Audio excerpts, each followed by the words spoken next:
Now. On 105.9 FM and streaming worldwide on the WMAL app. O'Connor and Company. It's 7:06. It's O'Connor and Company here on this very busy Wednesday morning as we analyze the results of yesterday's Virginia primary. Coming up in just 10 minutes, Mike Clancy, who is looking to be the representative for the 10th Congressional District, as he just won the Republican nomination. He'll join us. Then at 7:35, the governor of Virginia, Glenn Youngkin, talk about the men and women he'll be campaigning side by side with between now and Election Day. One of those men, 8:05, Hung Cal, nominee for the U.S. Senate against Tim Kaine. And then at 8:35, Derek Anderson, looking to fill that vacant seat at Virginia 7 left by Abigail Spanberger. Boy, a whole lot going on this morning. It's Larry O'Connor alongside Julie Gunlock. Good morning. Good morning to you. And also, Julie, we're analyzing yesterday's unilateral executive action on illegal immigration, most specifically amnesty for illegal immigrants who have been in the country 10 years and are married to a U.S. citizen. Joining us now to talk about that is Congressman Andy Harris of Maryland. Good morning, Congressman Harris. Good to talk with you. Good morning. It's got to sting even worse for Marylanders, where on the exact same week, the sheriff of, what county were we in? Harford County. The sheriff of Harford County makes the arrest of an illegal immigrant who was in this country because of Joe Biden's porous border. Arrests for the murder of a Maryland woman, a mother of 5. The same week that arrest is made, Congressman Harris, Joe Biden unilaterally grants amnesty for others in this country who are here illegally. This is cynical, to say the least, if not absolute criminal behavior. Yeah, look, what the president is doing is just flouting the law. The law is pretty clear that, you can't have what's called parole in place. If somebody wants to become is married to an American, a U.S. citizen, wants to become a citizen themselves, they have to go back to their original country and wait in line. I mean, that's the bottom line. To reward that behavior with citizenship is just unbelievable. Again, this just encourages more immigration across the border. Everything the president's doing is encouraging more immigration. Yeah. The message is clear. You come here illegally, nothing's going to happen to you, and you wait long enough and you'll get some kind of amnesty. And it comes on the 12-year anniversary of the DACA decision from Barack Obama that is still being argued. The constitutionality of it is still being argued in the courts, isn't it? That's absolutely right. The question always has been, why should we ever be granting citizenship to people who have crossed the border illegally? There are legal routes to citizenship, to immigration and citizenship. We offer about 1 million people a year that legal route. Why would we offer it to millions and millions of people a year? It doesn't make any sense. We have to close the southern border and keep murderers like that thug who came across the border from El Salvador and murdered that woman in Harford County. Why should we allow that to happen? We also have the case of a 13-year-old that was raped this week in broad daylight. She was walking along with a 13-year-old boy, and both were assaulted, and she was raped. What do you think? How do you think voters are reacting to this? Obviously, Biden says, we're going to close the border, we're going to put a stop to this, but then they continue to see these crimes reported. The media will tell you it's all fake news.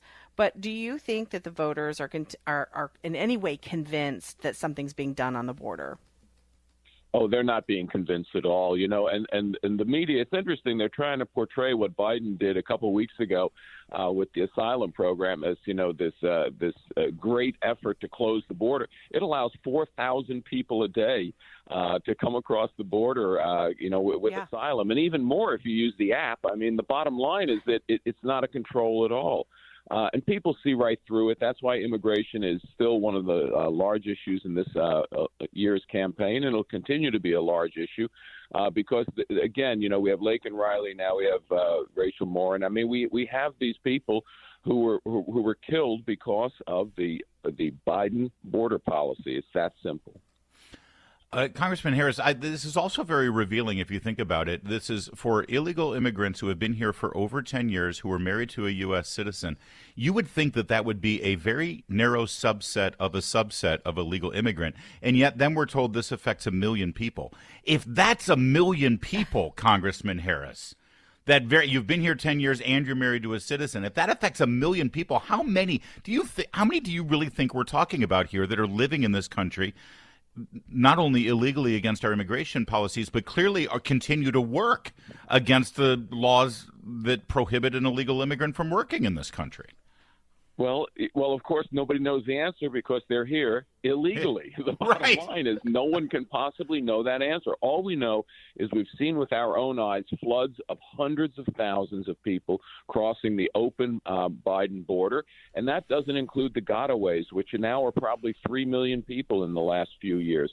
And this guy was a gotaway. This person who committed this murder and rape in Harford County was one of the gotaways. The bottom line is that our Border Patrol is taking their time as social workers processing in people on false asylum claims instead of protecting the southern border. Congressman Harris, we're in this cycle now where the president will do something unilaterally. You or one of your Republican colleagues will complain about it, come on this show, complain about it, come on cable news and complain about it, maybe even have a congressional hearing and complain about it, but ultimately can't really do anything about it. And I think what we've seen is this imbalance now that's been going on for decades, of this power in the executive branch that goes unchecked by the legislative branch and even the judiciary. As I mentioned, Barack Obama's 12-year-old decision on DACA is still being challenged. What needs to be done here to bring us back to where the Constitution actually has 3 separate and co-equal branches of government? Well, we have to elect enough people to Congress to use the power of the purse to reverse this. For instance, I know there's going to be an amendment to the appropriations bill that will defund this effort by the president, the current effort. But again, it's going to come too little too late because this administration is going to they're barreling ahead with this. They know they probably only have 7 more months in office or 6.5 more months. They're barreling ahead with this, hoping that if they grant these people that parole in place, that it can't be revoked when President Trump takes office and begins the process of enforcing the law against the now well over 10 million people who are here illegally, who probably should just have a deportation, order. If I could just give you last word here, Congressman Harris, specifically on the Rachel Morenz family and this tragedy that sadly has not gotten nearly enough attention nationally. It's almost like, it's just another day, another illegal immigrant creates another heinous crime here. Could this and should this be a tipping point? And what can you do to sort of respect her memory and actually make real valuable change here in terms of Joe Biden and what Alejandro Mayorkas has done? Well, we have to do whatever we can to, again, enforce the law and close the southern border. It's not because we've known it's been bad for fentanyl, killing, tens of thousands of people crossing when it crosses the southern border.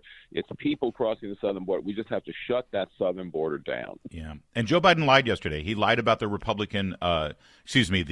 the bipartisan bill that Republicans in the Senate participated in, which they never should have, because now, of course, it's just a political weapon that Joe Biden can use to lie. He lied about whether there would be more funding for a wall. There wasn't. He lied about whether that bill, had it been passed into law, would have made any changes here at all. He lied about amnesty provisions. He lies and lies and lies, and of course the media gets away with it. I'm glad that we're here at least to call him a little bit on it. Congressman Harris, I hope you get some more help there in the House of Representatives so that your majority can grow and we can actually do something. Thank you. Thanks, Congressman Andy Harris of Maryland. I know it's frustrating, and I know you're all frustrated. I'm frustrated too. We just got to keep plugging away. That's all we can do. Keep hope alive. 7:15. Miss anything? Don't worry. We've got you covered. Get today's breaking news on the Vince Colonnese Show, weekdays 3 to 6, right here on WMAL. It is 7:16. It's 7:17. Look at that. Clock just flipped. Larry O'Connor alongside Julie Gunlock on O'Connor and Company, and we'll be talking to the 3 major nominees for the Republican Party, at least in our neighborhood, Virginia 10, Virginia 7, and the U.S. Senate nominee. And at 8 o'clock, 8:05 specifically, it'll be Hung Kao for Senate. At 8:35, it'll be Derek Anderson for Virginia 7. And joining us right now, it's never going to get old. He is the Republican nominee for the U.S. House of Representatives for the 10th Congressional District in Virginia. He is Mike Clancy, Republican nominee Clancy. Thanks for joining us. Thanks, Larry. Thank you very much. Awesome to be with you today. It must be music to your ears to hear that finally. I got to tell you, I ran into Mike Clancy at the Senate debate we had in April. of the candidates for U.S. Senate. And Mr. Clancy, you looked like you were so confident when I talked to you that night. It seems like you knew that you had this in hand, and boy, the results certainly came in. You won by a wide margin with a crowded field. You must feel emboldened now moving toward the general election. Well, right. We have tremendous momentum, and Team Clancy won yesterday with 64% of the vote. We won every one of the 230 precincts in Virginia's 10th congressional district, and it just shows the tremendous momentum, and people want change. People have coalesced behind my mission to end the Biden chaos, to restore America. And, I heard that all across this 10th district from not only Republicans, but from Democrats and from independents. There is tremendous Joe Biden buyer's remorse, and people want that change, and we're going to bring them that change, and we're going to restore America. You're running against now the Democrat nominee who looks like he's, you talk about sort of a central casting for a candidate. He is Suhas Subramaniam. I practiced this all morning, Congressman Clancy. He was an advisor. He went to law school and then, of course, went right into politics. He worked in the Obama administration. Then he ran for House of Delegates, did a couple terms. Then just last November, he won the race for state Senate. He's been on the job for a total of 4 months, and now he immediately shifts and wants to go to Congress. This is a career politician in the making.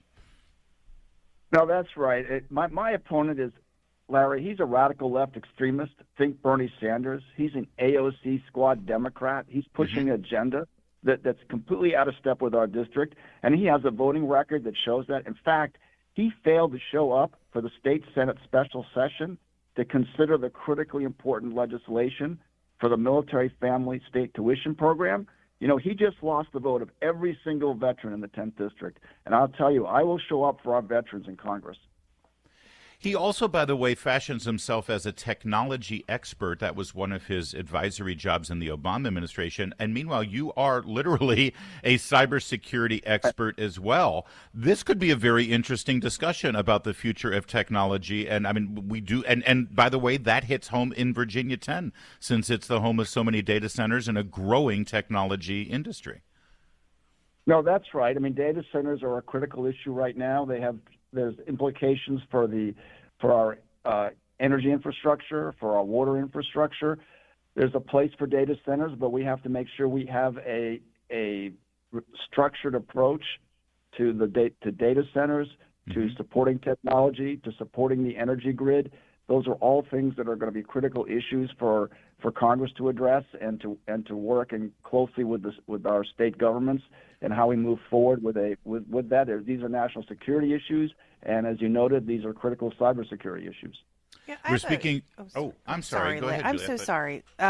I just had a quick question about the transparency and the schools. You're going to represent a part of, if you win, you're going to represent a part of Loudoun County, which the school board there seems to have gone totally nuts. They've been going nuts for a while, but they've recently voted to keep parents to turn the cameras off at school board meetings. You've got the superintendent who is now getting a raise, and another school board member is being told to be quiet of any kind of criticism of that. What are your feelings on what's going on in the Loudoun County schools and with the school board there?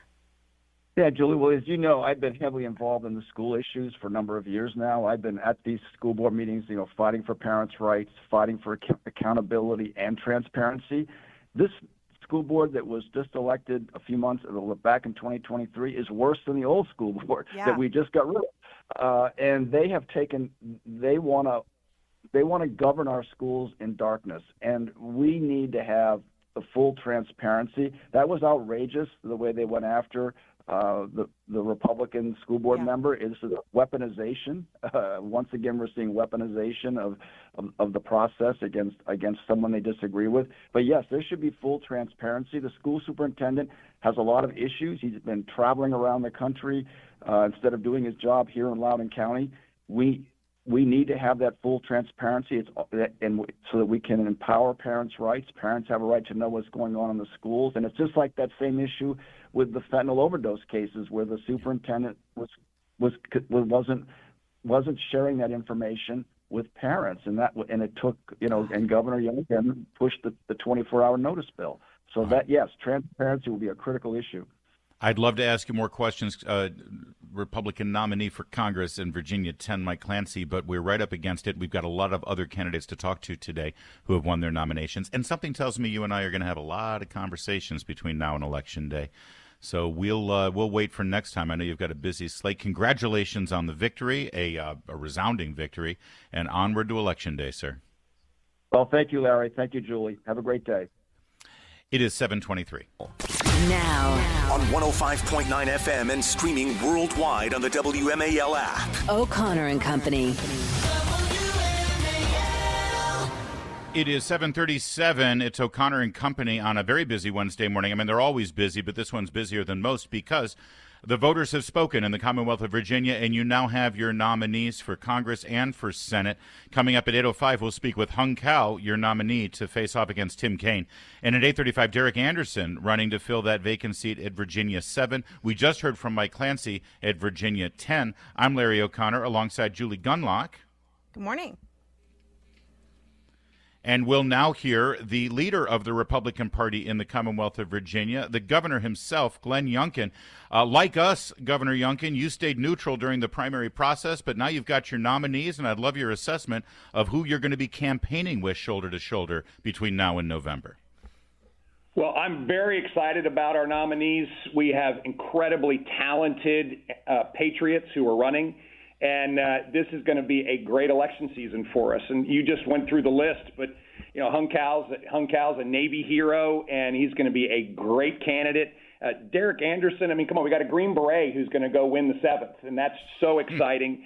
Mike Clancy is a super accomplished businessman who understands what it means to get things done. And I got to go ahead and put a plug in for Jen Kiggins. She didn't have a primary down in the 2nd, but we now know who she's running. And so we got to hold that seat and go to work. And, of course, we'll wait to see what the end result's going to be in the 5th. It looks like John McGuire is up by 300-plus votes. But we have a thorough process to review and confirm things. And, of course, there's an automatic request available to a candidate if it's less than 1%. And so we'll have to do the work here of the next week to get that race finalized. But we have a great group of patriots, as I said, who are going to stand strong for America and Virginia. And this is going to be a great election season as we go to work. Listen, Virginia has demonstrated we can elect Republicans, and we're going to go to work to get Republicans elected. And ultimately, we're going to go to work to elect Donald Trump president of the United States. Well, Governor, you and Lieutenant Governor Sears and Attorney General Miyares, you sort of laid the groundwork here for how Republicans can win Commonwealth-wide in Virginia. And obviously, Hung Kao, he wants to repeat that magic. So what is that magic? What if you were giving Hung Kao advice and say, hey, do what we did 3 years ago, what's that advice? Number one, don't concede a single vote. Go everywhere. Because common sense, conservative values, and leadership not only work, but people want it. At the end of the day, it wins and it works. And Virginians have demonstrated time and time again that common sense, conservative values and leadership is what they, in fact, support. Number two, we got to work together to get elected. And we have great candidates across the Commonwealth, and we are a great team across the Commonwealth. And I'll tell you, once Jason Winsome and I were nominated, we went to work together. And I'll tell you, we were a tough team to beat. And then finally, pray over him, folks. This is what I'm asking everybody to do. These candidates have a tough run in front of them over the next 4+ months, and we just need everybody to come together and support them. Come together as a party. Let's make this work. We can bring not just Republicans, but independents and a lot of Democrats. This is about Virginia and America, not Republicans versus Democrats. Governor, we have some great military veterans running, and we have great military veterans who are voting. And I wanted to ask you about this program, this education sort of scholarship program that's been cut, and get your thoughts on it. I know you're very concerned about this. Can you tell us what is going to be done about this program that looks like it's been cut? And look, I'm in favor of budget cuts, but I'm not quite sure why Louise Lucas would choose to cut in this particular area. What are you going to do to look into this? So first of all, I was stunned yesterday that the the Democrat leadership in the Senate didn't pass a very simple bill. They were all here to reverse the language that had been jammed into the budget to cut back this program. This is a critically important program to our veterans. Let me just be clear. This program supports our military heroes and their dependents who either paid the ultimate price or were severely impacted by their service. These folks stand for America, and they're the ones who protect our freedoms. And this is a program that was changed in a back room. It should have never happened that way. It was jammed into the budget. And we had a very clear bill yesterday that had majority support on a bipartisan basis to turn this clock back and do a real legislative process where veterans and their families get to be heard. And I cannot begin to understand why this bill was not docketed yesterday and heard. Everybody was here for that purpose, and for whatever reason, it didn't happen. Now, the House is going to come back on the 28th, and I am doing everything I can to support the passage of that bill, that very clean reversal of this language on the 28th, and then the House will send it back over to the Senate, and we're going to work like crazy to get this done. I would suggest and ask every single veteran and every single Virginian who loves and appreciates our veterans, reach out to the Democratic leadership and let them hear your voice on this. This is so important for us to fix because our veterans deserve so much better than what they saw yesterday. We're speaking to Governor Glenn Youngkin. Yesterday we spoke with the chairman of the Republican Party of Virginia, Richie Anderson, man you know very well that you've been working with to sort of change the playing field in Virginia for Republicans and for Virginians. He said that he's meeting today with the RNC to talk about a strategy for funding these races. These are going to be very expensive races. Virginia 7, Virginia 10. I don't think there's going to be a race more expensive than those two, plus the Senate race. And he said he's looking to put together a strategy with the RNC and also with the Trump campaign so that we can get some rallies here and really build momentum. What will your involvement be there? And will you also be imploring the RNC to pour resources into these races, these very winnable races? Yeah, well, as you may know, I had a very important meeting last week in order to start working through that with President Trump. And it was a great meeting. We concluded that, yes, Virginia is not only competitive, but we have a path to win, and we got to go do the work. And I'm very excited about enthusiastically supporting that entire effort. Mm-hmm. Listen, in 2021, we shocked everyone by showing that Republicans can win. Common sense, conservative values win, and they work.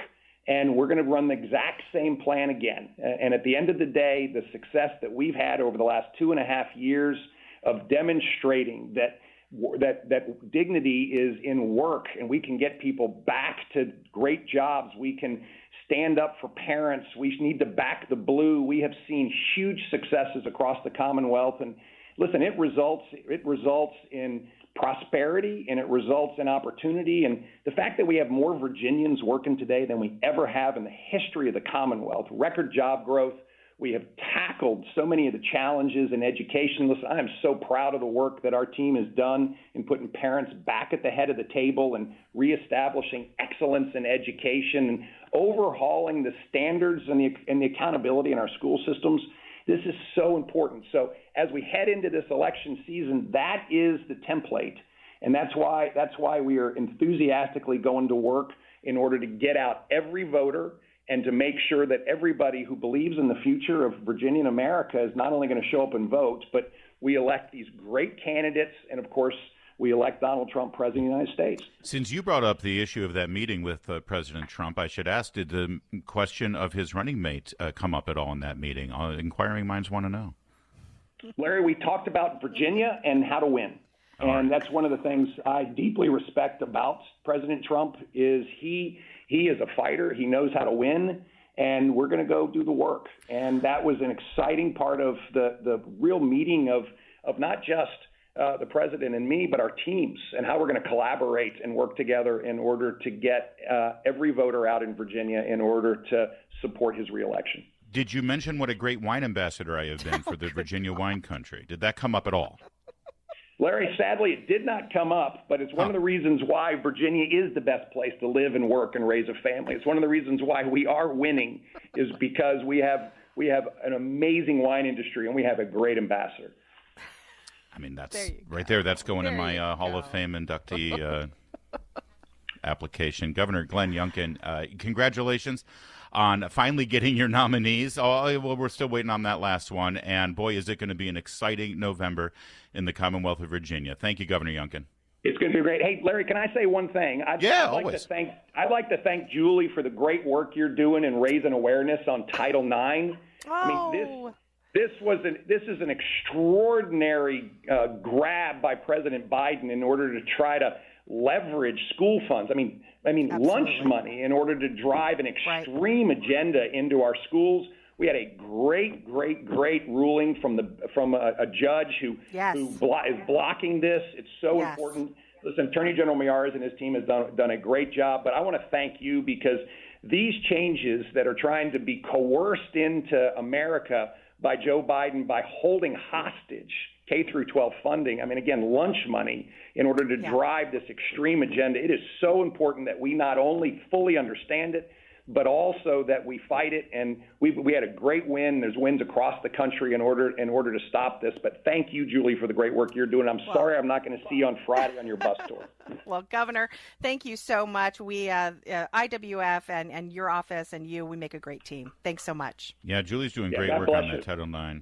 She is. You know, I went to a wine tasting in Middleburg last week. Oh, good grief.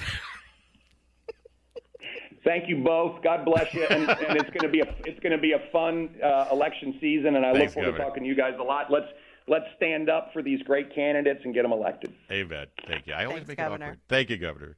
It is 7:48. We better get straight to Jamie Wood from the Hadid Carpet Cleaning Traffic Center. Well, the cast of Queer Eye met with Kamala Harris yesterday and in her office. And it was all part of the White House's much ballyhooed and well-produced LGBTQI plus Pride Month celebration as it continues now midway through. By the way, I want the African-American community to recognize that here on Juneteenth, the White House is busy celebrating the cast of Queer Eye. That's right. You know, you got that little concert last week where Joe Biden froze for the cameras, and that's all anyone was talking about. Queer Eye gets a whole special video produced for them. Our vice president, who loves to talk about her African-American heritage, was too busy talking to the Queer Eye folks. When you look at what's going on in this country, and they're staging these silly little videos, it's so insulting. It's so enraging. Did you see, though, the video by the fireplace of the vice presidential office there where Kamala Harris was greeting each of the members, including Jonathan Van Ness, who's a they, he, she pronoun person wearing a dress of sorts with long hair and a beard? Yeah. The vice president's husband, what's his name, Bruce? Oh, or David? Lance? Or I always forget his name. It's tough. Anyway, he appeared to be a real fan of the show. Our show? No, of Queer Eye. Oh, the husband. Right. Yeah. Bruce. Yeah. Evan. I think it's Lance. Anyway, Kamala Harris's husband. He seemed starstruck. He seemed so taken aback by having the Queer Eye cast there. Clearly, he doesn't miss an episode. Did you also Why is that funny? It's a very popular show. Did you also notice the flowers on the mantle? No, Rainbow flag. I didn't. You know why? Because I'm a straight guy. It's 7:53.